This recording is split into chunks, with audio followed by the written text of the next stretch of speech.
Ngokuka Luka 15. Kwase kusondela kuye bonke abathelisi nezoni ukumuzwa.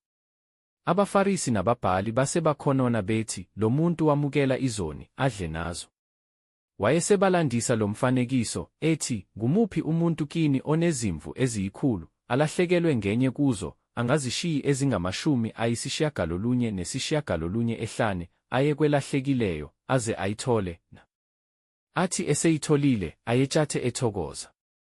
Esefike ekhaya ameme abahlobo nabakhelwane, athi kubo, thokozani nami, ngokuba ngiyitholile imvu yami ebilahlekile. Ngithi kini, kanjalo kuyakuba khona ukuthokoza ezulwini ngesoni sisinye esiphendukayo, kunabalungileyo abangama90 abangasweli ukuphenduka. Noma ngumuphi owesifazane othi enezinhlamvu zesiliva eziyishumi, uma elahlekelwe luhlamvu lwabalunye, angokheli isibani, ashanele indlu, afunisise, aze aluthole. Athi ukuba aluthole, abize abahlobo nabakhelwane, athi, thokozani nami, ngokuba ngilutholile uhlamvu lwami, obelungilahlekele. Ngithi kini, kanjalo kukhona ukuthokoza phambi kwezingelosi zikaNkulunkulu ngesoni sisinye esiphendukayo. Wayesethi, umuntu othile wayenamadodana amabili. Encane yawo yayisithi kuyise, Baba, nginike isabelo sefa esiqondene nami, wawahlukanisela impahla. Kwathi emva kwezinsuku ezingeziningi indodana encane yayisibutha konke, yamuka, yaya ezweni elikude, yachitha khona imfuyo yayo ihamba ngokonakala.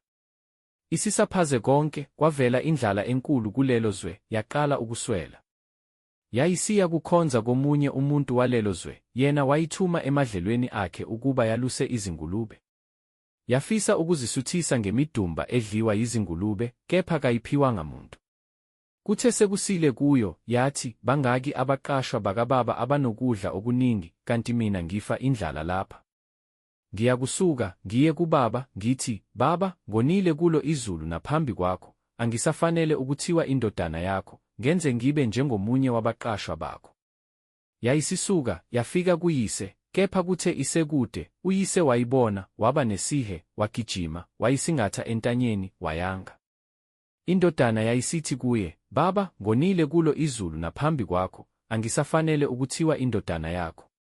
Kepha uyise wathi ezincekwini zakhe, sheshani nikhiphe ingubo enhle kunazo zonke, niyembathise, nifake indandatho esandleni sayo nezicathulo ezinyaweni, nilethe ithole elikhuluphalisiweyo, nilihlabe, sidle, sijabule. Ngokuba le ndodana yami ibifile, yabuye yaphila, ibilahlekile, seyatholakala, basebeqala ukujabula. Kepha indodana yakhe enkulu yayisensimini, yathi iseza isondela endlini, yezwa ukuhlabelela nokusina. Yabiza omunye wabafana, yabuza ukuthi kwenze njani lokho.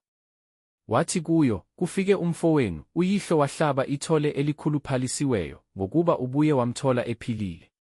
Kepha yathukuthela, kayivumanga ukungena, uyise wayesephuma, wayincenga. Kodwa yaphendula, yathi kuyise, bheka, iminyaka engaka ngikukhonzile, angizange ngeqe umyalo wakho, kepha mina awuzange ungiphe nazinyane lembuzi ukuba ngijabule nabahlobo bami. Kodwa kuthe ukuba ifike leyo ndodana yakho eqede imfuyo yakho nezifebe, wayihlabisa ithole elikhuluphalisiweyo. Wayesethi kuyo, mntanami, wena uhlala nami njalo, konke okwami kungokwakho. Kepha simelwe ukujabula, sithokoze, ngokuba umfowenu lo wayefile, wabuye waphila, wayelahlekile, sewatholakala.